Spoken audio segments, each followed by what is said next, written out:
Good evening to everyone, and thank you for being here. On behalf of the International Center for Ethnic Studies, I'd like to welcome you to the first session of titled Countering Hate Speech. Thank you to the support for this series. If you require translation of this session to Sinhala or Tamil, please click the globe icon on the bottom panel of the Zoom screen and select the language you require. We've made a small change in our speaking lineup due to unavoidable. I would like to introduce you this evening. Firstly, we have Saijai Liang, a researcher from Myanmar who has a focus on digital rights and responsible technology. Secondly, we have Dr. James Gomez, who is the Regional Director of the Asia Center in Thailand, a social enterprise that works to conduct dialogue and influence policy for the betterment of communities. And finally is Gehan Gunatilaka, a lawyer who focuses on international human rights and public policy.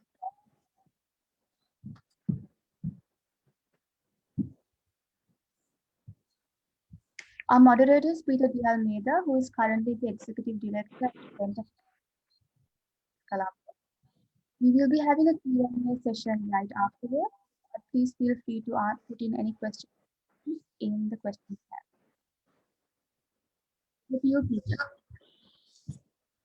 Oh, thank you very much, Nabila. I'm just wondering, you were breaking up. I'm just wondering whether it's my connection or whether the others also found Nabila's speech breaking up.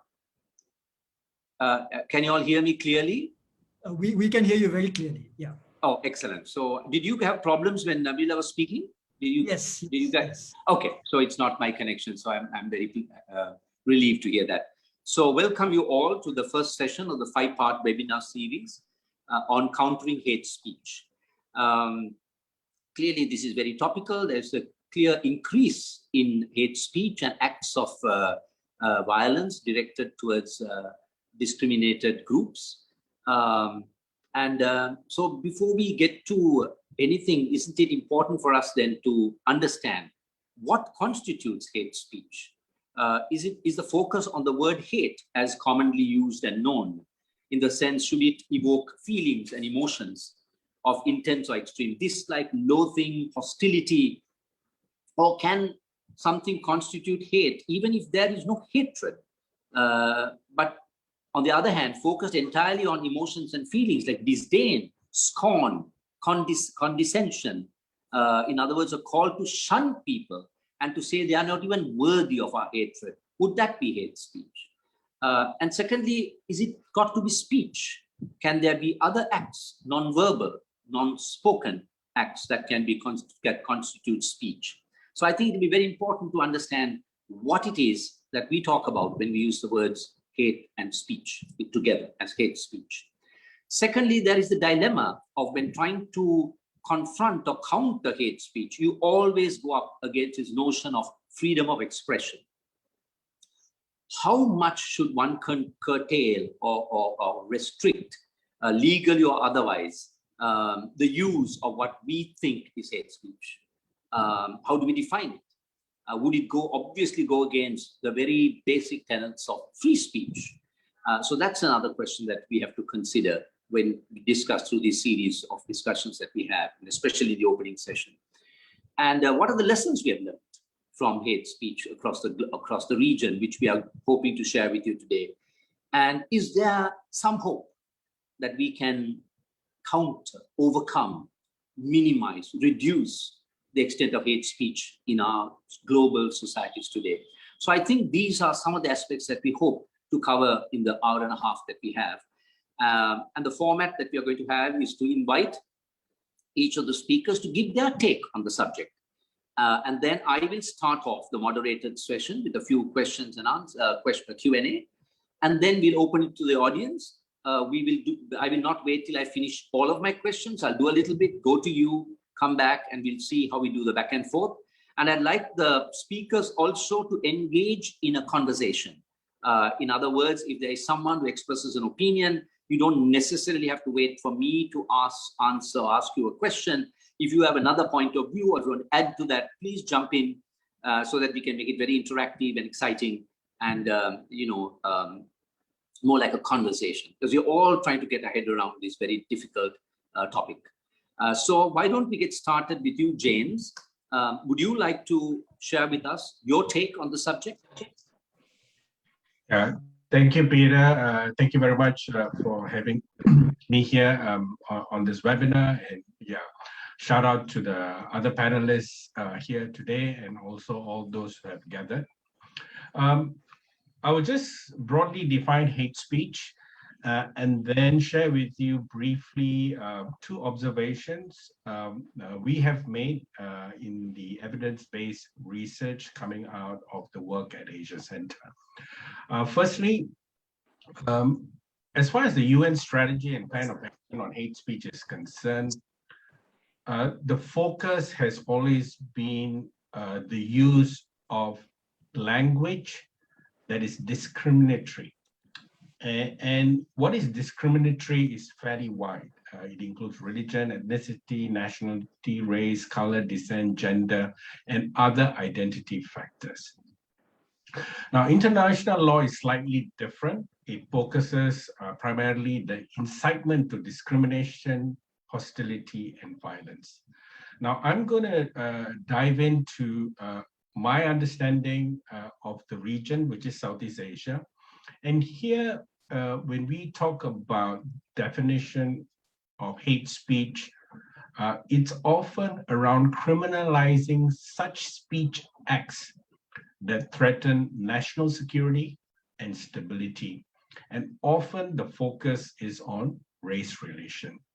And this is where I think the work of Asia Center comes in trying to understand, hate speech and the anchors on which it's built. Our review last year of the phenomena in Southeast Asia revealed to us the following practices. What we often, are well aware is hate speech anchored on differences around race and religion.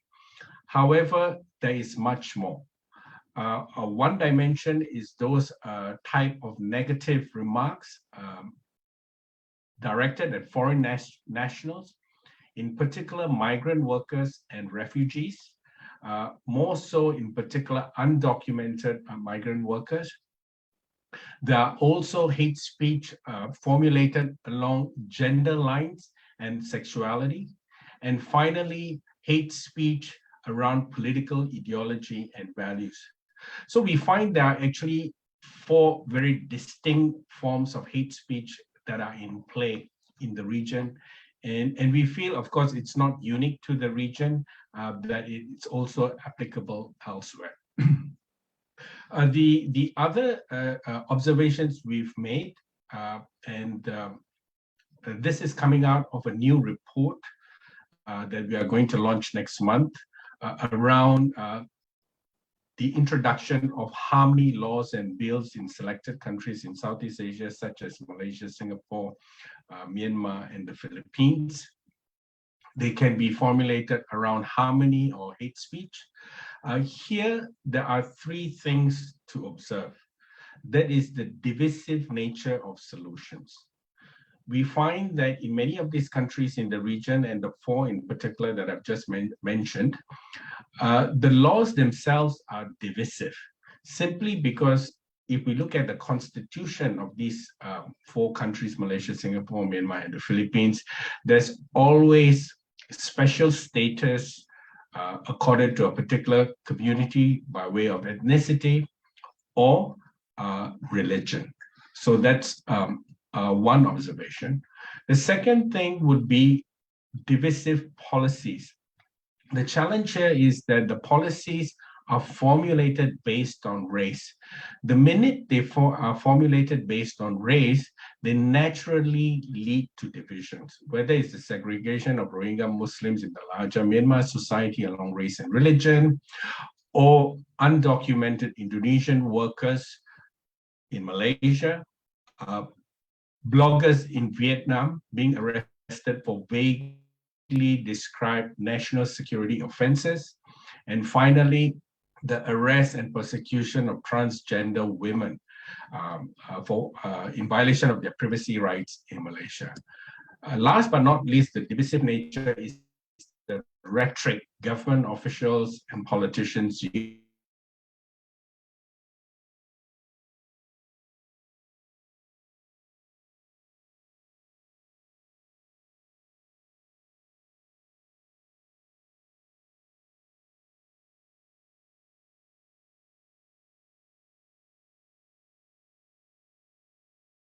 that this accentuates differences even further.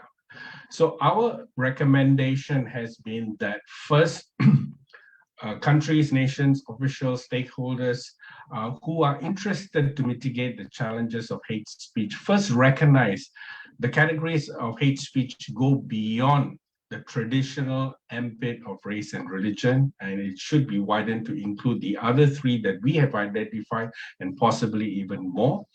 And more importantly, when we are trying to formulate laws, policies, and articulate positions, it's best to do away with ethnic identity markers, because once you use ethnic identity markers as the fundamental logic on law policy formulation, you accentuate identity differences.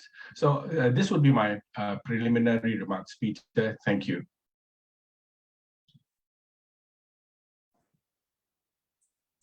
Thank you very much, James. Thank you for that. Now I think I'd like to invite Gihan. Gihan, would you like to, we spoke about a few things, and I'm wondering whether you could pick up from there, because James started talking a little bit about the restrictive definition that we tend to think of when we think of hate in terms of race and religion. And before we get to that whole question of whether the solutions themselves are divisive, I want you to see whether you could expand a little bit on some of the broader definitions of hate speech. Sure, sure. And give us a flavor of the different points of view on this. Can I be heard clearly? I just wanted to. I can hear you. Fine. So I'll just I'll just continue from where James left us. And I agree with some of the observations he has made already. I just want to add to that. Now, I think it's important for us to take stock of the fact that there is no universally accepted legal definition for the term hate speech. So that there's no real consensus around that particular term. So what we do have is a sort of policy definition and some common sense definitions that are used for the term. So we tend to use it in a lot of contexts. And I think some features of this particular concept are worth noting. One is, of course, that there is some kind of conveyance of hatred, right? So James quite rightly pointed out that it's not always speech that conveys hatred. Other types of expressions also convey hatred. So for example, a symbol on an armband can convey hatred. So what's important is to understand that there's some conveyance, some sort of expression that takes place. And the expression is an expression of extreme or intense dislike. But apart from that, we need to talk about the target of this expression. And it's really important that we understand that the target is often persons attached to a particular identity group. So identity plays a really important part in this conception of hate speech. The traditional identities tend to revolve around nationality, race, religion, but I think the moment you think about identity, you can think about gender, you can think about disability, you can think about sexual orientation, you can think about a range of other features or identity markers that the person would hold on to and make part of their identity. And hatred can be expressed in relation to that identity. Now, I think it's really important that we add to this an element of irrationality. And I'll tell you why I say that. Because a feature of hate speech is that the person who expresses hate speech is often reducing the entire identity group to a single stereotype, to a single idea. So when we say that we intensely dislike a particular community, we're talking about the entire community. And when we express that hatred through a stereotype or through some discriminatory comment, we're actually making that comment in relation to the entire community. And there's always a level of irrationality because individuals, of course, are different. They have different characteristics. And this reductionism is part and parcel of hate speech. So that's important to understand, that hate speech is not the type of rational hatred that one can have for a person who has done you wrong, or a group of individuals that might have actually committed some atrocity. So there are types of intense dislike that are based on that kind of connection. But hate speech almost always attaches itself to the entire identity group. And in that sense, there's irrationality. So I want to park that idea as well. The next thing to recall about hate speech is that the target ultimately is persons and individuals rather than ideas or ideology. So we can target Christians, Buddhists, Muslims, Hindus, Jews Christiani, Bauddha, through hate speech. Muslim I need a translator as well, and that might be a little distracting. So these persons who subscribe to a particular ideology can be, or religion can be, the targets of hate speech. But you can't actually, if you think about the concept of hate speech, you can't actually target an ideology or philosophy or religion. You can't have hate speech towards Christianity or Islam or Buddhism or Hinduism or Judaism. And I think that's an important distinction to draw as well, because often we associate hate speech with criticism or lampooning or ridicule of a particular belief system. And although individuals can be extremely offended and hurt by it, I think we need to draw a line in terms of whether we include that within hate speech. Having said that, there are some thinly disguised expressions of hate that attach itself to a particular ideology or group or philosophy or religion, but the real intention there very clearly and overtly is to target the group. So I think it's important that the ultimate target is considered when we decide whether or not something is hate speech, and not just the form of the speech. One last comment. I think another thing, Peter, to consider is things that don't quite fall within the four corners of hate speech, like you mentioned, but create the impression or create the groundwork for hate speech. And I think I'd like to broadly call that chauvinistic speech. So you can actually not express specific hatred towards any particular group, but trump up the supremacy of your group.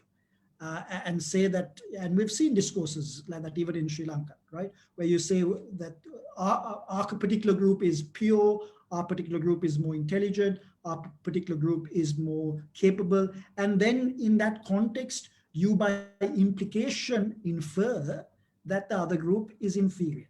And I think that's another disguised form of hate speech that communities, civil society, academics, legal professionals, they all need to be vigilant about. And we're talking about media as well at some point, I hope.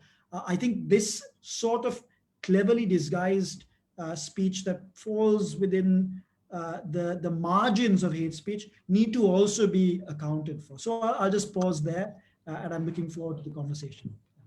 Great, thank you very much, Gian. I like the idea that you brought, that to give the nuances of hate speech, the final point you made about how you hold out your group as being somewhat superior. And that's a very finely nuanced way of, kind of propagating what can be described then as hate speech. Thank you. That was great. We can talk about that a little later. I want to take you on for more clarity on this point you made, that you cannot have hate speech against a religion and so on. Let's get a little more clarity. Maybe there'll be questions from the audience as well. Thank you for that. Next, I will invite Saijai. Did I get your name pronounced that correctly, Saijai? That's correct, Peter. Thank you. Saijai, thank you for being with us. Great. So thank you for all the Just speakers. yes, sorry, Sorry, because go I ahead, just got that Peter. interruption with that translator comes on suddenly for some technical thing. So Saijai, as we discussed, I think what we spoke about is that you will share some experience of hate speech in your region as a part of our whole idea of storytelling. So and you said you'll focus mainly on Myanmar and Indonesia. And we are very interested to hear you talk about your experiences and the current situation of hate speech put in your region with specific reference to Myanmar and Indonesia. Go ahead, Saijai. Sorry, Peter, it was Thailand. Thailand, sorry, okay. sorry, Thailand. Yes, I'm sorry. Yeah, yes. good. I was distracted. Thank you. Yeah, so thanks so much, everyone. So excited to see so many people joining this conversation. So my name is Saijai, and I actually worked in Myanmar for the past 7 years. So I work with a local civil society on the issue of hate speech in Burma. So I got a chance to witness the impact of hate speech firsthand on Myanmar as a country and on civil society and on the people. But actually, I'm from Thailand. So I originate from the southern part of Thailand, and now I'm back to Thailand. So what I wanted to share today is more from the point of view of the practitioners from both countries, seeing the role of hate speech happening in Burma and in Thailand. So I will start with Thailand. As the two speakers mentioned, the issue with hate speech is the definition of hate speech. However, I think that issue is really prominent in Thailand because the word hate speech itself was translated into Thai 7 years ago. So even though it is very recent word that translate into Thai. In Thai, we call it patut waja. So if you go on the street, or even when I talk to my mom or my friends, I mention the word in Thai, patut waja. Nobody really know what it means, right? So the issue with hate speech in Thailand is even we translate the word hate speech in Thai, nobody really familiar with that word. Like nobody really know what that word means. And because of the lack of the clear definitions, as we mentioned, in other countries, and specifically in Thailand, because there's no clear definition what hate speech is, oftentimes hate speech in Thailand was used as a violation of the law. So let's say if somebody say something to someone and you dislike that person, you could that there is a law which is called defamation law in Thailand. So you could go to court with that. And a lot of time in Thailand, hate speech was used as a way to silence people who criticize the government. Also, oftentimes it was used as a way to silence people who criticize the royal family or the less majestic law. So and this has happened because of the lack of a clear definitions of the hate speech. So this is the context in Thailand context, which I see is a big issue. In terms of Myanmar context, it's a little bit different. Of course, there's a lack of clear definition of hate speech, but I think the big problem of hate speech I see in Myanmar for the past 7 years is that it's not individual against individuals. The way of the hate speech in Myanmar, the way it's formulated, is systematic by bad actors. Which is really important because it's not happened because I dislike you and I go online and say something bad about you. The root cause of hate speech in Myanmar oftentimes that we detect at a civil society group, we saw that it's really systematic by bad actors that wanted to have a hidden agenda behind it. So yeah, so I just want to stop here for now for the landscape, the big issue of hate speech in both Thailand and Myanmar. Thank you very much, Sajai. I'll start with you before I move on to the question of where does this, why is it that we are seeing such a widespread or a massive increase in hate speech and hate-directed violence against discriminated groups? But before that, you made a very interesting point when we had some discussion that talking about global experience as part of the first session, Global Stories. You made a very interesting point. You said that I'm sorry, that was James, I believe. I'm sorry, I'm getting a little confused. So I'll come back to you. James, I think you spoke about, I'm sorry, Saijai, that I directed that at you. James, in our discussion, you spoke about your observation that countries that were colonized tended to show more incidences of hate speech than countries like Laos and Cambodia. Isn't that right? Is that something that we spoke about? James? Yes, thanks, Peter. Yeah, I want to circle back. Yes. Hello. Hello, I can hear you. Okay, fantastic. So I wanted to circle back to the point earlier about race-based laws and policies. If we go back to this divisive approach, especially countries that were colonized sorry to by interrupt you, James. Sorry to interrupt you. Did you hear my question? Yes, I did. Yeah, and you're coming to that about these British colonies showing Yes, more. yes. Yeah, okay, great. I just wanted to be, because I didn't say, you froze a little when I was talking, your picture froze. So I was wondering whether you had heard my question. Fine, you heard it and you're going to come to that Yes. in the approach that you're taking. Great, go ahead, please. Right. So once again, I wanted to circle back to race-based laws and policies and hunker back to the colonial legacy, especially in countries like Brunei, Singapore, Malaysia, Myanmar.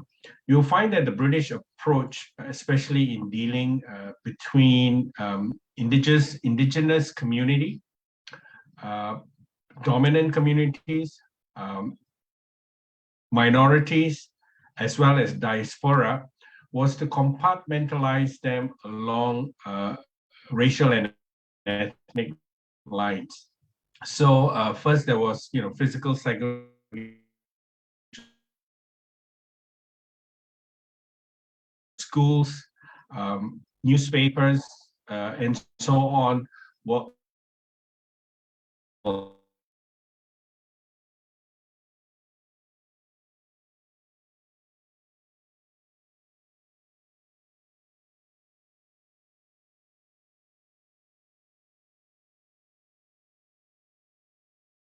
Nabila, have we lost James? There seems to be Hear me a now? James, I'm sorry, your line seems to be a little, so we are losing you. I'm just wondering, although it will be a very poor experience if we don't see you, we can keep going, because I think it's more, because it's important that we get the full extent of what you're saying. And if it's better without the picture, without the video, then that might be a better way to understand what you're saying.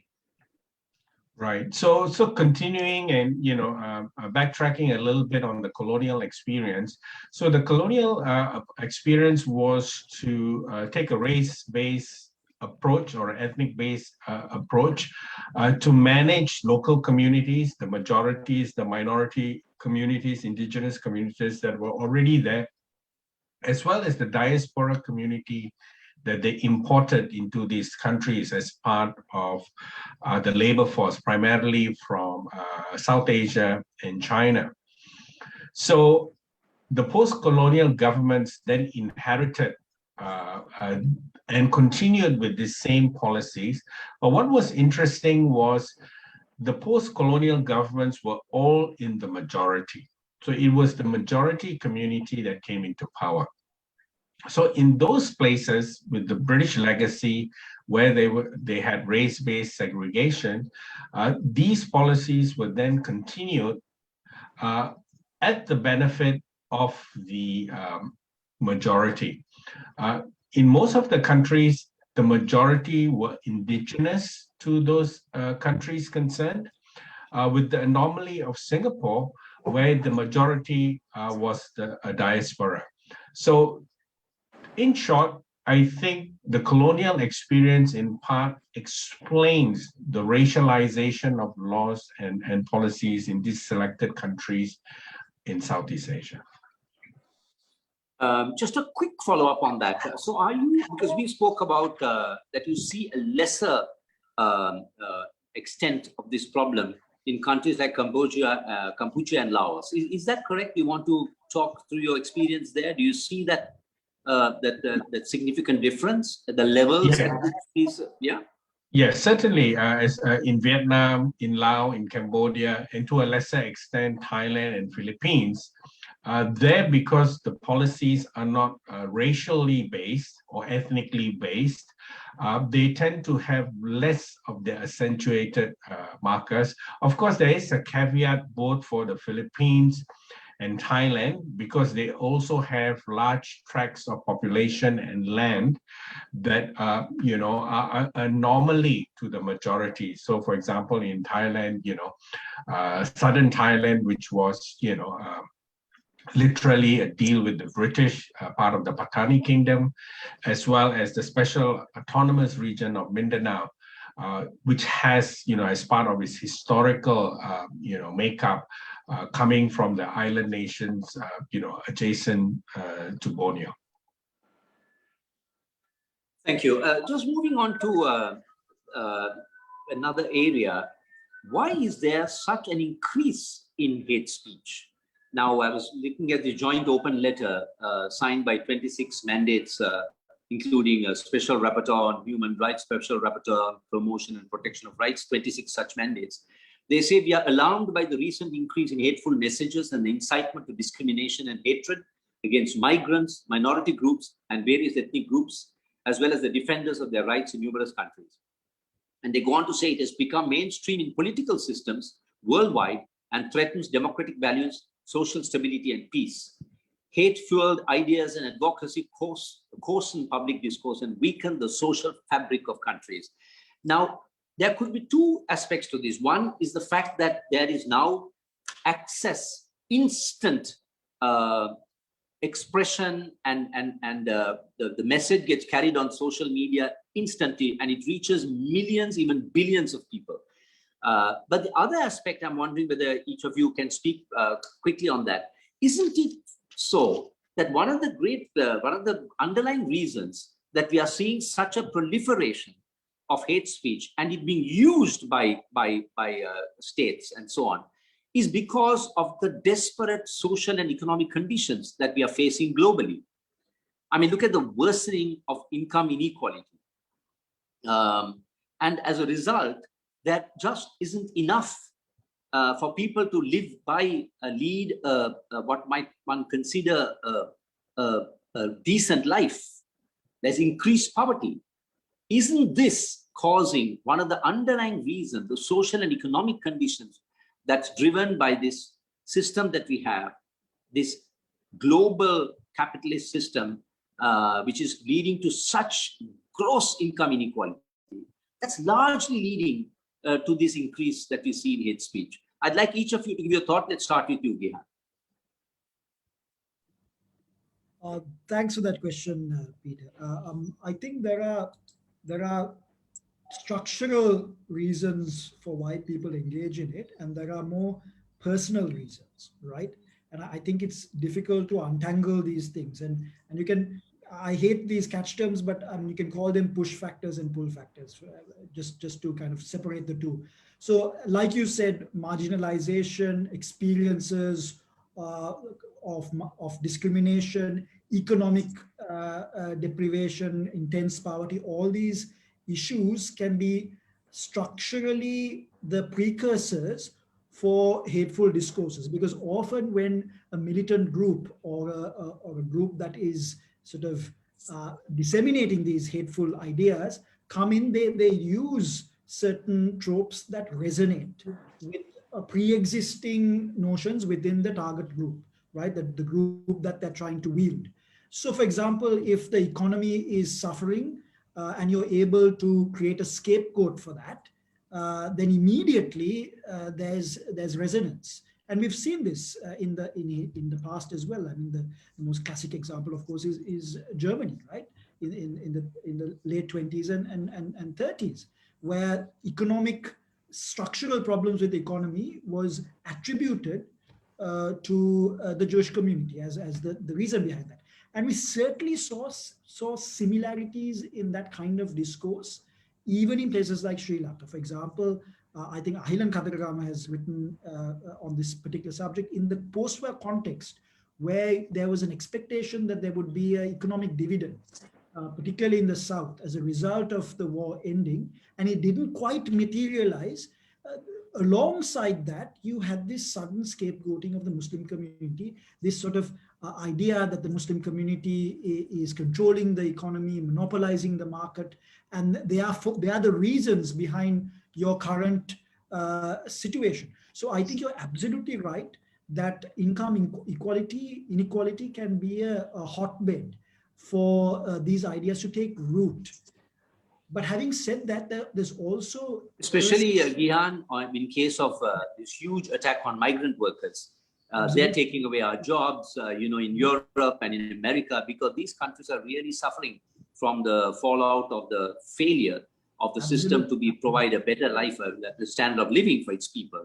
Yeah, continue, please. Yes. But I think, Peter, it's important to not locate all of this in the economic realm, because there are also stories, myths, origin myths, culture, religion, all of these things that are seen as threats that also play the same part. So I tend to categorize these two things in a particular way. I think of entitlement complexes as being at the root cause, the entitlement to a particular benefit within the economy, or entitlement to cultural dominance, coupled with existential fears. This fear that the other side, the other group is going to take away our jobs, take away our religion, take away our culture, steal our... Or in the case of Sri Lanka, where the majority, broadly said, at a minority complex, the Tamil-speaking people in the north would somehow, with that huge Tamil Nadu force, would take over our country. That fear. I can understand that's a plausible fear. And at least in the Sri Lankan context, Peter, you're raising a very valid point, because actually, if you think of the psychology of the majority community, it is a community that is sort of built on this idea that they are beleaguered and they are victimized, that they're actually, even though they're a majority in the national sense, in the global sense, they are surrounded by minorities that are part of global communities, whether it's Christians or whether it's Tamils or whether it's Muslims. They're all part of large communities, and we're a threat as a result. So I think you're absolutely right that there are some structural reasons that feed into hateful discourses. And at the end of the day, we'll only be pasting a band-aid if we try to stop the speech without digging deeper and drilling down the actual causes of the hate. So we'll come to that. Gihan, when we talk about possible solutions to this problem, or some ways. James and Saijai, would you quickly like to share some thoughts on your experiences in your part of the world about the underlying economic conditions and social conditions that is contributing towards this increase that we see? I'm sure hate speech has been around for centuries, but this massive increase that we are seeing today globally and in our region. Some quick thoughts, and then we'll move to the next topic in this. Please, Saijai. Yeah, for a quick thought to your question, why there's an increase of hate speech during this time, right? My quick answer is that hate speech is a reflection of what's happening in society. It's not hate speech. It's not one day that we have hate speech, right? It's a reflection of the conflict that already happening in the society. However, hate speech is amplified by the technological advancement of our time today, especially the social media. And at the same time, the conflicts that happening was amplified by social media, and the hate speech that happened on social media actually worsened the existing conflict and turned into a real world violence. I just want to give a quick example of Thailand. Just for, this is purely my observation of what's happening from talking to a lot of my friends and a lot of people who went to the protest. Right now, as you know, there's a lot of pro-democracy movement in Thailand. And on both sides, the government side and on the pro-democracy side, there are a lot of hate speech online. One observation that I noticed that if somebody tweets something or posts something on Facebook, and if that information is borderline, which is like really close to hate speech, it might not define as hate speech per se by Facebook community standard. But if it's really close to that line, that comment got shared that's go viral. You know, it's really normal. It's the natural engagement that people tend to share content which is more toward hatred. However, when I talk to a lot of protesters, they told me that because in Thailand, there is no political space that young people can express their anger and a space for a meaningful discussion. None of that space exists right now for young people in Thailand. So they turn into social media and use this content as a way to get attention and get government talking about the certain issue. So just go back to my point. So I just want to link back to the point that it's not that a lot of hate speech that people see, that a lot of both sides say that it's the hate speech. It's not because of the hate speech itself. It came from the lack of like political space that people can speak meaningfully and the space that both parties could talk. So it's turned into the online world. And that's why in this particular example, that's why that people use hate speech against each other, because that is a space that they can fight with each other. Does not exist in the real world. Yeah. Thank you, Sajai. James, very briefly, if you can talk, comment on that before we quickly move on, because yeah, I'd like the audience also to have questions. James, would you like to say Yes, something? certainly. Yeah, The I'll just make underlying one. reason for the increase. Yes, go ahead, please. I'll just make one point that we will also need to keep the eye on political mobilization. In most countries, the majority, uses hate speech to mobilize support. I'll give an example from Indonesia. In the past couple of years ago, when we had the Indonesian presidential elections, Prabowo, the challenger to Jokowi, in campaigning during the presidential elections, used the marker of LGBTI against Jokowi to try to muster support among the Muslim voters, especially the conservative voters. So you will see that, especially, in countries where there is a majority base, it is often used for political mobilization. And we see a spike in current times simply because of COVID. And many governments are also coming under criticism for their mismanagement of the COVID situation. So this has been, also articulated to generate support. Thank you. I'll just move to another point now. Now, necessarily when you bring up the question of curtailing hate speech or managing it or putting some legal framework around it or any other attempts, obviously you come across this dilemma of curtailing free speech. And that has led to a big discussion and debate within both the legal fraternity and as well as society at large. What are your thoughts, each of you, on this dilemma of trying to, yeah, let me talk, just stay with that and then we'll come to solutions. So what do you think? What is the dilemma we face and how are countries dealing with that? Restricting for hate speech, defining it very restrictively or broadly as it might suit them. And then the debate that, look, all this essentially means you're interfering with my fundamental right of freedom of expression. Your thoughts on that? And we can start with you, James, and go backwards. Yes, thank you once again, Peter. Our work simply points to the fact that, there are two approaches. First, the law. And the law, of course, if it wants to promote freedom, has to, fulfill the three-part test. However, in most cases, these laws are used for political advantage by the majority community that is formulating these laws.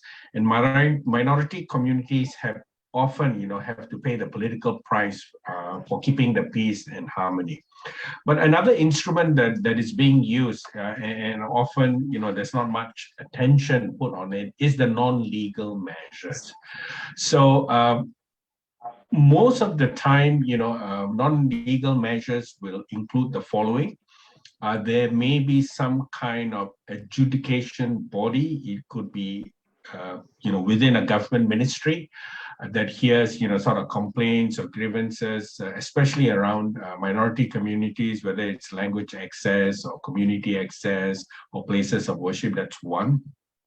Secondly is, assigning a dedicated ministry within the country to look at community building efforts. This can be, sort of depending on the capacity of the bureaucracies and funds available. They can go across the country to provinces, right down to municipal level.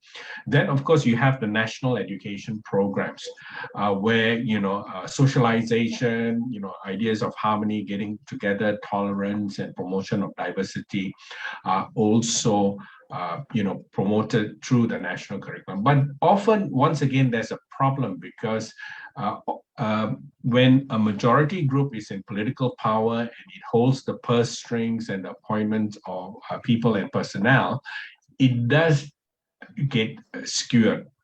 So what is interesting is the role of independent civil society, both local, regional, and international. So they in particular take a more advocacy front when they speak up for minority groups.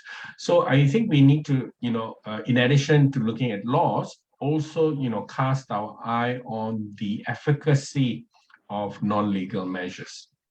Thank you, Peter. Thank you. Thank you, James. You moved on to a little further than where I thought we were going with this. I was trying to stay focused on the dilemma of using, but you moved on to solutions, and we'll come back to that. But I'll quickly turn this to Gihan, specifically on that point, Gihan, about the point I made about the dilemma of trying to curtail free speech, curtail hate speech, and thereby actually curtailing freedom of expression. We stay with that, and then we'll come back to possible solutions beyond legalness. So if you can just stay focused on that, since you come from a legal background as well, that'll be very helpful. Thank you. Yeah, I think that's an important question, Peter, and I'm glad you raised it. I do think that the dilemma that we're sort of framing is a little overstated, and I'll explain why. Excellent. I think there should not be a dilemma. There should not be a conflict between these two things. And it all boils down to how we define and understand free speech and how we define and understand hate speech, right? Free speech, for me, is a broad idea. It's an umbrella term. And it doesn't have much meaning until we decide what's in that free speech. So free speech, of course, doesn't cover every type of speech. It depends on whether the speech that you're engaging in actually impinges on someone's rights or not. So the whole concept, and I know I'm getting a little philosophical here, but the whole idea of freedom is bound by the rights that others have. So you don't have freedom to do things that would actually violate someone else's rights. So who decides that, Gihan? So exactly. Who decides that? Where is that line? I'll come to that. So I think free speech is just a term we use for an idea that we need to preserve in society for the purposes of democracy, for the purposes of individual autonomy, all kinds of things. So we need free speech. And I think it's important that whatever measure we take in terms of hate speech does not in any way restrict free speech. And I'm taking the sort of extra mile I'm taking the extra step to say that we should not be restricting free speech at all when dealing with hate speech. And the reason I'm saying that is that hate speech actually exists outside the domain of free speech. And the trick really is to be able to draw a line that is clear between the two. And that's not always easy. So we're always talking about things in the abstract. When it comes to application, it's extremely difficult. And whenever there is a risk that the person who's drawing that line is acting in bad faith, I think that is where society needs to be extremely cautious. So I'm not giving you a solution in terms of where that line exists, because that's a difficult conversation to have. And I think it all depends on context. It depends on who's making the particular expression, who's the target of it, what kind of philosophy that person sort of subscribes to, what kind of majority, minority. There are plenty of questions to ask before we draw that line. But I want to raise the point, and this goes to the heart of the question of free speech. We need to be able to trust the entity that draws that line. And I think James's point is absolutely valid.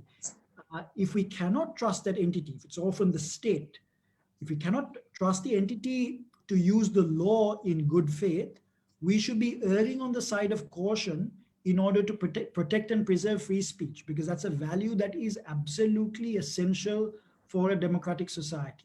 So if we empower the state, for example, to wield the law on hate speech, and we have good reason, and I'm sure we'll discuss this in detail at some point, we have good reason to think that the state is not going to be using that particular legal power in good faith, we should be arguing for and pushing for non-legal remedies and remedies outside the criminal law to deal with hate speech because of that risk of excess. And the reason for that is because free speech is much more worth preserving than arming the state that acts in bad faith. Yes.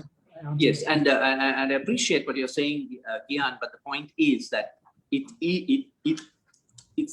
the states that are largely now using hate speech as a means of winning and staying in power. And that's why this group says now hate speech has become mainstream in political systems. That's the damning thing, which raises a question. There's a question raised, interesting question. Was there ever a time, let me put that, I think it's a question raised by, I saw that pop up and sometimes I'm a little difficulty in, I think the question was there ever a time when there was no hate speech in society? James, Saijai, would you like to have a go at that? I'll just jump in here. Just turn off the camera just for stability. I think what's different now is the state apparatus has been captured by. So just before I found the question. So just before so in fairness to the person who raised it, that is, when did we not have hate speech in history? Are we not perhaps conflating a runaway technology of instant communication with established human tendency? Which religion or race is above suspicion in this regard? Sinhalese have killed Sinhalese, as have Tamils and Muslims in Sri Lanka. Hindu killed Gandhi, a fellow Hindu.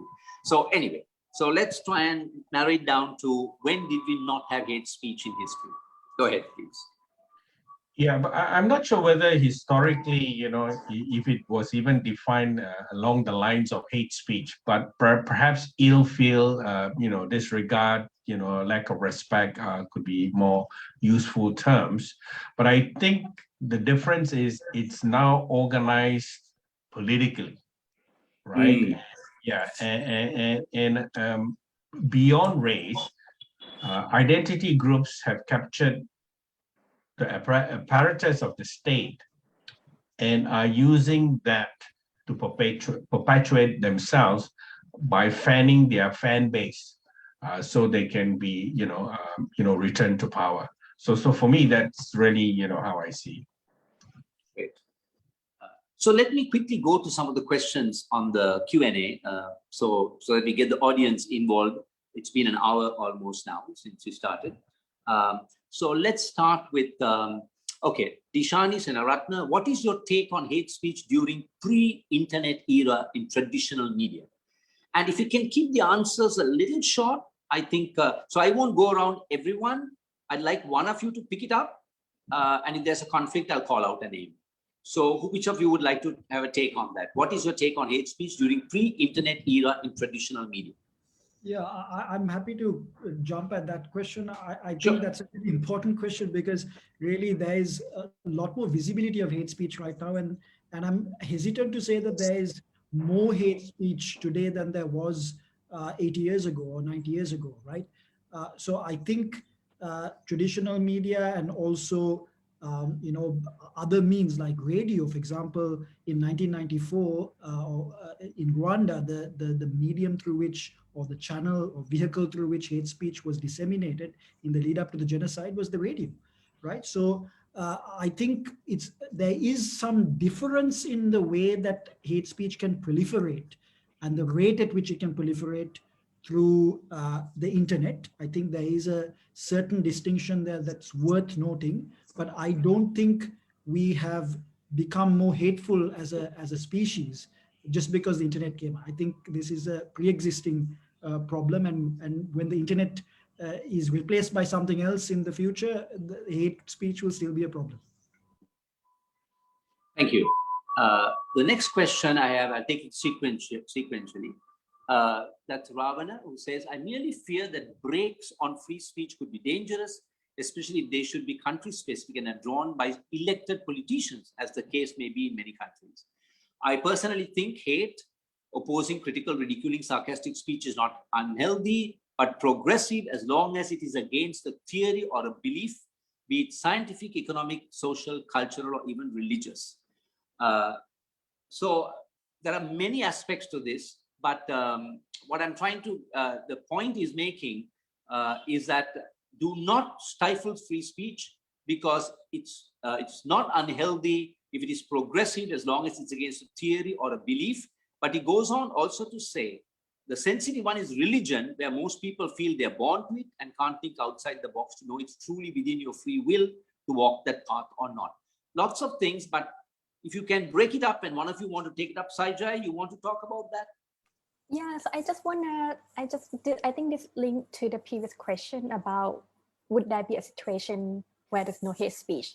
And as a society, is that something that we should aim toward, right? So I just want to turn that question around and say that if all of us imagine right now we are at the time of the world that have a lot of hate speech, what would be the opposite, or what would we dream of? Like, what would be a positive situation that we wanted to see the world, right? Like, what would be the future that we wanted to see? And the answer from me, at least, it is not the world that do not have hate speech, right? But it is the world that we should use. We are in the time that have technology that citizens could express their concerns and their interests. If you imagine 50 years ago, there's no way the government can understand what citizens want. But right now we have the technology and the way for as a citizen to express our political thought. So I think what is the opposite is not the world without hate speech, but is it the world that we can use the advancement of technology for citizens to share. And we use that and we share our ideas and thoughts in the way that not curtail freedom of expression, at the same time, like not harm to other. And I think that should be the word that we aim at. It should be the word that everyone are freely to express their opinions, but in the way that's thoughtful toward the other person. So yeah, that would be the word that I wanted to see. And I think like this should be the question when we're dealing with hate speech. We should ask ourselves, what is the outcome we wanted to see? Thank you. Thank you. So there's a question from Hasanta, which came very early. And maybe Gihan, you can answer this if you're familiar with the context of the question. What about hate songs and such acts? Example, some songs by Nanda Mali. I think hate speech is certainly not confined to just statements, right? Any sort of artistic expression, if you can even call it artistic, can be a vehicle through which hate speech is disseminated. As I said before, just an armband with a particular symbol can be a way of conveying hate speech. So I think it's the conveyance that we should be focused on, and not necessarily the form, right? And I think I'm not familiar with this particular song, but a song can certainly be a means through which hate speech is conveyed. Okay, and let me also, there's another question again, I think it's directed at you, Gihan. Why does Mr. Gunathilake restrict hate speech scope to only that of group-oriented hate speech? There are and can be and has been deliberate targeting of individuals for various reasons, often by governments or others, to whom the targeted individual is seen as a threat. Why exclude individual victims of hate speech? I don't know whether you actually said that, but I don't exclude the notion that individuals can't be targets of hate speech. Targets of hate speech, but the concept of hate speech, the way it's used right now, it has a particular coherence around it, and that it relates to groups at the moment. And I think although you can say yes, the conveying hatred towards a particular individual is still conveyance of hatred, and therefore is technically hate speech. the meaning of the term loses its value when it just can be used for any kind of conveyance of hatred. I think right now the concept relates to identity groups, and I was just, commenting on that, the actual usage. But you're absolutely right, Mr. I think Gunasekara raises a valid point. I mean, hate speech as just an idea, it can be directed at individuals as well, and we could use that in different contexts. Yeah. I want to get to possible solutions, but before that, I'd like to know if there's anyone wants to. Are the questions? Is anyone allowed to speak, or Nabila, would you prefer that they actually typed it in? I'm just wondering whether people like to. Sometimes it's nice to hear voices, so that it can look more like a live session. So, is there anyone who'd like to put your hand up? And Nabila, if you can see all the speakers, I find it a little difficult. You can call them out and they can actually, speak their thoughts or ask their question. Sure thing, Peter. We have two hands raised. Asmi Abu Bakr, would you like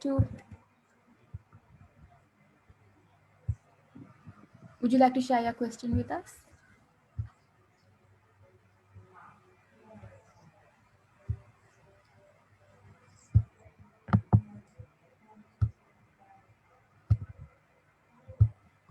We also have Kasun Patiraja. If it's possible for you to unmute, you can engage with the panelists right now.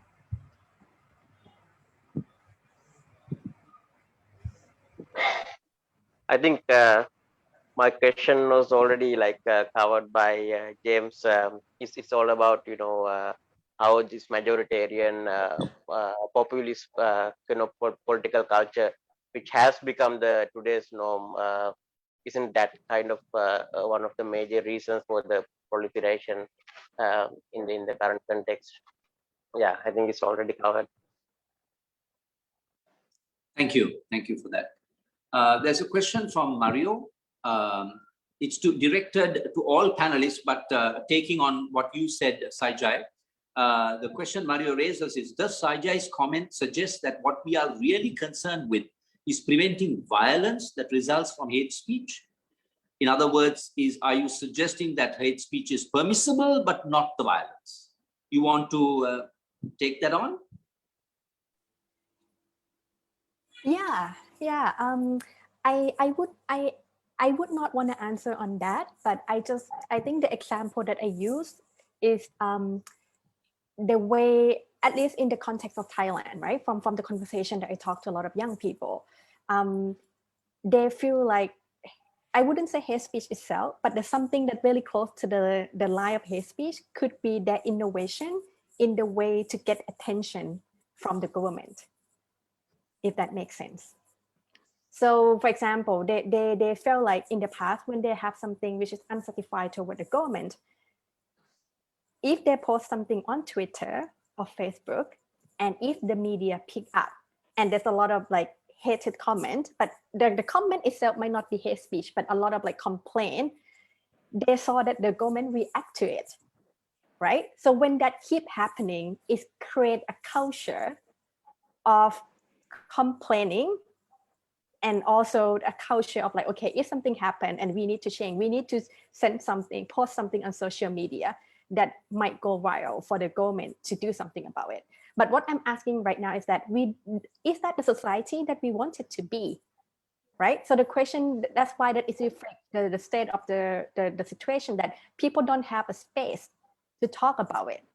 So yeah, so I think the answer is that that's not where I want it to be, and that's not where the young people want it to be. What they're asking is a space, a meaningful space that the government and the young people can talk. Okay, thank you. We have 20 minutes left, so I'm just wondering whether to quickly move on to, so is there no workable solution? Or is there a workable solution? James, you started off by talking about a few things. Do you want to pick that up again and talk about just one or two things that you think would be most impactful if we are to start dealing in some meaningful way with what has been described as a very, very dangerous trend that's going to tear the very fabric of global societies? Thank and then you, I'll go Peter. to Saijai and Gian after that. What is possible? Yeah, I will put out two solutions. One, solutions being pursued by those in power, and then solutions for those who are not in power. So for the situation right now is everybody can hate, right? Because you have access to the internet and everybody can hate with the veracity that they can possibly muster online. Simply because those who are in power and captured the state, they also were in control of the mainstream media. That advantage has been lost. Parliament as a platform is irrelevant and not something that people take seriously. So what those in power are trying to do is to arrest the influence of the internet, and they are doing two things. One, they are introducing a new set of laws to control hate speech, a lot of it targeted along legislation that deal with disinformation, hate speech, and fake news. So they want to arrest, the negative sentiment online.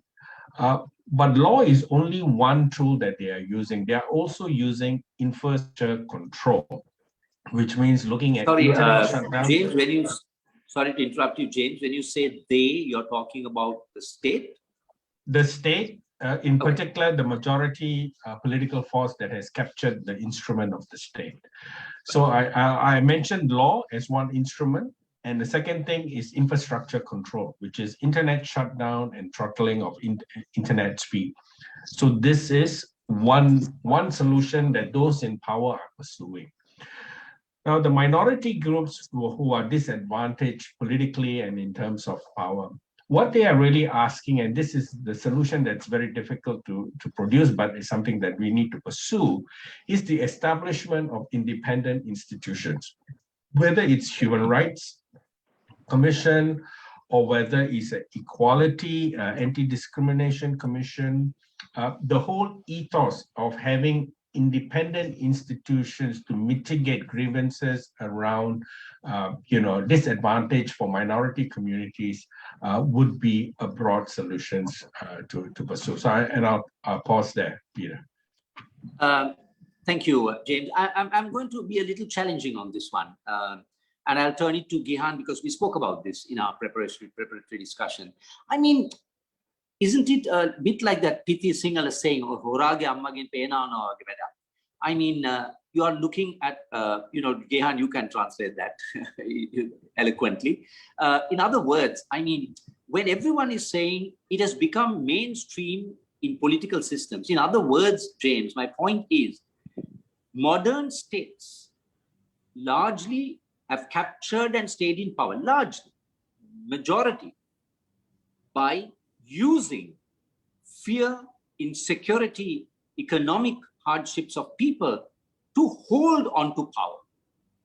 So wouldn't it be naive to think that we turn to this very institution to look at a solution to this widespread problem when they themselves are the perpetrators? There has been hate in society, but it is being mobilized, weaponized, if to use that, that ugly phrase, which I don't like very much, American jargon, to actually be part of mainstream politics. Isn't it naive, is my question to you, Gihan. And you can draw specific reference to Sri Lanka. I mean, these institutions set up by what? The state, and they themselves undermine them. And you can take the example of the ICCPR, which was well-intentioned and how it's being used. I don't want to frame your answers, but I'm just challenging that notion, James, very respectfully, that that may not be the way out of this dilemma, this massive crisis that we are facing as humanity. Yeah, I think I understood James' point a little differently to you, Peter. I think his point, if I understood it correctly, was I'm just being provocative. Yeah, of course, was that the internet is a space that is beyond the control of traditional state structures. And as a result, the state has an incentive, and states around the world have an incentive to try and bring this uncontrolled space within its control, right? And I think I agree with James in the sense Sorry, that Jihan, just to keep it, but that goes beyond hate speech. That goes to no, controlling absolutely, it but for I think various it's reasons. Are you still talking relevant. about in the context of hate speech? No, I come to that point. And Okay, great. I'm sorry I interrupted you. Go ahead. And I think hate speech regulation through law is really a disguised form of controlling that space, which is, I think, James' point, and I think we should be extremely suspicious of this push coming from around the world, various governments. The West is leading on this front, and the global South is sort of mimicking it as well. This push to regulate the internet. So I think I entirely agree with the analysis that James offers in terms of why we should be suspicious of that. And that comes to your question. And I'll use the Sri Lankan example or the Sri Lankan experience to make this point. I think in Sri Lanka, we think of the state's Sorry, so that you can answer this a little more specifically. I was taking the point that James said. I appreciated that point. He said you look at institutions. Sure. So state. That's why I kept asking when you say they, whom are you referring to? So I'm going to come to that point, and I think in that respect, I agree with you, Peter. So in the Sri Lankan experience, we have had this weird sort of paradox. On the one hand, there has been clear inaction to deal with incidences of clearly incitement to violence, particularly targeting minority groups. The laws that are in place have been ignored and not deployed. So we have incidents like Gintota in 2017, Alutgama before that in 2014. We have Digana Teldeni in 2018, and then more recently, the incidents that followed the Easter Sunday attacks. So this is a problem that's not necessarily connected to any one government, right? It's a cross governments and a state institutional problem where there's inaction when it comes to incidents where the perpetrators are ostensibly from the more powerful majority group and the targets or the victims come from the minority group. Now you contrast that with the excess. So with the inaction comes the excess, and that's the paradox. Excess in terms of how hate speech is broadened to actually also include within it just statements that might be a little offensive, statements that are provocative, statements that are critical of the state. And then you have the poets, the writers, the lawyers captured under the guise of incitement to violence, and the ICCPR Act has become an instrument of terror to actually terrorize these individuals. But of course, here the perpetrator, the so-called perpetrator, comes from either a critical background or a minority background, and the so-called victim or the target happens to be the majority community or the religion or the clergy or some kind of group that has exceptional status. Now, in that context, Peter, and this is your question, there is no way we can trust institutions because institutions begin to decay in that context. And we see that in every aspect of our institutional structure. Every attempt to feed institutional independence has been quickly reversed by a sort of majoritarian trend. So I'm very suspicious of institutions in that context. And I think independent institutions is almost a misnomer, at least in the Sri Lankan context. Whereas you could imagine independent institutions in some other context. So I don't want to speak for anyone else coming from a different context, but I would be equally suspicious of institutions if there are statutory and state controls over those institutions being tasked with regulating particularly internet spaces under the guise of preventing hate speech. So I hope I answered your question in that sense. Yes, you gave some very useful thoughts. Saijai, from the lessons you have learned in a difficult place like Myanmar, do you see hope?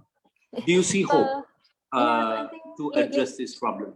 Yeah, but related to your previous questions about what are potential solutions, right? So there are three things that I wanted to share. The first one, I actually agree with James and Gihan in the way that we should not dealing with hate speech using just regulation and censorship. because we have already seen a lot of example that doesn't work. And actually people just use that as a way to destroy the other party or people who think again. So that's the first reason. That's the first point. Like we should not look at this issue as just purely from the regulation perspective. The second issue, like a very good example that I saw and it's work. Recently there was hate speech towards Burmese migrants worker in Thailand during the COVID time, right? Because people say that, okay, because of Burmese migrant workers come to Thailand and bring COVID. And in order to mitigate that, the spokesperson, the Thai spokesperson actually speak on TV about, okay, we need to recognize this is happening in Thailand and Burmese and Thai, we are brother and sister. So they came and sent a positive message against this hate speech that's happening. And from our monitoring effort, we saw that when influencers speak up and speak against hate speech, we actually saw the decrease in hate speech. So I think this is one hope that I would like to see more, that the influencers or people who is in power speak up about these issues. The third solution or potential solution, I think related to hate speech is that if you look at the role of hate speech, it's difficult to talk about hate speech without mention the social media company, big social media company, Facebook and Twitter and TikTok and such, right? So if we look at it right now, this social media company, which is based mostly in Silicon Valley, design the technology by like a white male, a small group of people who went from the same school and such, and are the one who govern what we use around the world. So I think when we think about how to think about the solution, it's really important to have a community standard or tech policy which is inclusive and thinking about various users around the world, which is like including women, ethnic minority and such. And I think like this community standard cannot just came from like one small group who like think the same and govern this community standard. We need to think about the point of inclusivity when we think of this community standard and the rule that we all use. Yeah, so I think that's really important angle, because I see that we move toward talking about this oversight board and such, right? But I think that it's really important that each country has its own uniqueness, and there are something that we need to adapt to the context of each country as well. We cannot just think about one solution that fit all. So. Thank you. We have just about 9 minutes left, 8 minutes. I'm just trying to give a different perspective. I'm making the suggestion that although we have been talking a lot about hate speech, and I myself have been suggesting that this is a it's a very prominent phenomena, it's threatening the fabric of society, I'm also wanting to suggest that by and large, I think humanity is not filled with hatred. And I'm not being spiritual, I'm talking about real experience even in Sri Lanka. When there were the riots against the Tamil people, the large majority, they were organized mobs. And this is true for many places, even in Myanmar. The large numbers of people are at heart kind.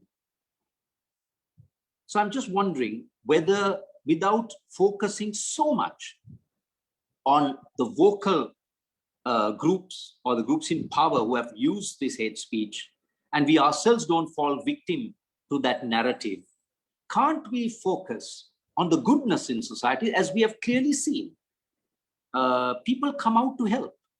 You know, even right now, there are people who are out there sending food, dry rations and other things to people who are suffering with COVID. So I'm just thinking, without being so stuck with the impact of hate speech, can't we draw upon the goodness in society as a means to overcome this problem? Quick comments from each of you. And that connects to the point that has been made by Nadija, who says a clear understanding of different races, religions, and learning to respect each community is the way forward for Sri Lanka. Let's start from preschools. What are each of your thoughts on what she said and what I expanded on that? As a more lasting solution to this problem. Yeah. You want to go first, Jane? Yeah. I'll jump in, Peter, briefly. I think certainly socialization is one approach, and that's what Nadia's comments about. And the younger we start, it may be better. But I think apart from solutioning, I think we also need to be cognizant of the reality, which is how people are responding to this very, very difficult situation. What other steps are they taking? First, I think people, especially around the world, young people in particular who are able, are leaving their jurisdiction in search for better environments where they can escape. Now, where they land, accords them the diversity and the neutrality that they seek remains to be seen. The second option that people take is really to accept their situation, especially minority communities. They get co-opted and they become part of the majority narrative and they support it. So I think there is that ideal solution of looking at independent institutions and so on, but there are also practical responses people take by, emigration, going to a different jurisdiction, and people, sort of allowing themselves to be co-opted in the major narrative. And I wanted to just put it out there as some of the real measures or actions people are taking to this very, very dire situation. Okay, so I'll go to Gyan and then come to you, Saijai. To Gyan, on that proposition that I just made, that why don't we look at the goodness in people? I mean, even today, when there are migrant workers coming ashore in some of the countries, I spoke to a friend of mine in Austria, and he was saying what a hopeless situation it is. And his children are working there voluntarily, welcoming migrants. So I'm just wondering whether we are also falling into this trap of making an existence for ourselves by using things like hate speech for our own survival and our own, sustainability. I know I sound cynical, but can't we turn the subject and talk about the kindness that prevails in humanity and focus on that rather than this? That could be a fundamentally different approach, isn't it? And talk about that. Yeah, I agree that there is a need to fill the media space with positive stories as well, and I do agree with you. Even in my own sort of limited experience in the field, whenever I have gone to the field and actually interviewed people working in this space, working on social cohesion and trying to build coexistence, you do hear a lot more positive stories than negative ones. So I think there is a tendency within media to amplify the negative stories. I think that there are lots of studies on why that is the case. I think these sort of negative stories sell, as a result of which they are amplified more than the positive ones. So there is a problem in terms of media that's worth discussing. But I think we do need to amplify those positive stories, because those positive stories are definitely infectious in the way that they can also encourage people to replicate, and they can be actually stories that inspire. So you're absolutely right. And just to kind of add another point in terms of where we start doing this, and I absolutely agree that we need to mainstream it in education and build a lot more of an integrated and desegregated education system. So just speaking on the Sri Lankan experience, the fact that we have now moved towards a deeply divided, segregated education system, even compared to 30 years ago, I think is going to do a lot of harm. And I think across the board, finding a more structured way of ensuring that our children interact, make friends with, find acquaintances with other communities, and build an understanding from a young age is absolutely crucial, because a lot of the negative socialization that takes place at the moment is very difficult to reverse in adulthood. And I think the challenge really has to start with the preschools and in primary education. So I'll end with that thought. Thank you. Thank you. Saijai, your thoughts on what I just spoke of? Thanks, Appeal Peter. to the kinder, turn the narrative. not focus on hate. Let's focus on good speech, on kindness, and let's have more discussions and create better feelings rather than, keep on hammering on these negative connotations that are prevalent in society. Yeah, thank you, Peter. Your closing statement, so to speak. That's a great question to end this session. I agree with you. I do believe that humans are good at heart. And actually, from my experience working in this space for the past 7 years, I think actually a lot of time people said nice things to each other. However, going back to where I started at the beginning, hate speech is not start with individual hate each other and post negative comment toward each other online. Hate speech, the most hate speech that I found is actually systematic, and it's happened by bad actors. And there are only few bad actors that doing that. However, the reason that there's systematic approach toward that, in some country, there's a whole army behind that. And I think that's the reason why that we are stuck in this world of hate speech. It's not because of individual are mean or bad and saying bad things toward each other. It's because there's systematic approach toward this issue, or in this space we call it coordinate inauthentic behavior. That actually there is an army who doing that.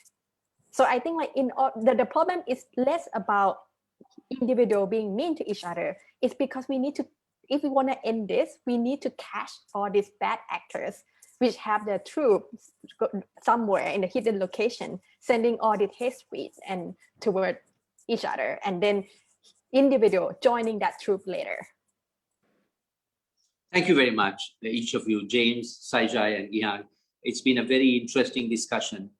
It's 7 o'clock and we have to end. And for myself, I would like to end with this Buddhist thought, 2 ideas that directly relates to this topic of hate speech. The idea of the Eightfold Path, the 2 points being Samma Sankappa, which is thinking of loving kindness without thinking hatred thoughts. And Samma Vacha, use pure words, refrain from using bad words, lies, rumors, offensive words, and use kind words. And I think that if we can focus on the goodness in society and somehow draw those and get their stories and those good feelings out, starting with our young, making that effort, because children are born completely free of all of these, and catch them there. And only way, I think, is to try our best to create a kinder and more gentler society by drawing on all the goodness that we see around us, rather than necessarily focus only on what we see are the negatives. So thank you all very much. And I look forward to seeing all of you, or some of you, at the next session on the second series, which happens a week from now. So once again, James and Saijai, and especially you, Gihan, you came in at very short notice, very much appreciated, and you made a fantastic contribution to the discussion. Thank you all so much. Good night, and have a very pleasant and safe stay with the current condition. Thank you very much. Thank you. Nabila, you want to finish? You want to close this yourself with some announcements, or you're good to stop? We're good to stop, but thank you so much to all the panelists. We really appreciate your time and your engagement, and also to the audience members. Our sessions on this webinar series runs every Wednesday at 5:30 p.m. So make sure to catch them all. Next week is on the power of language, where we focus more on media in that landscape. All right. Thank you so much. Bye, everyone.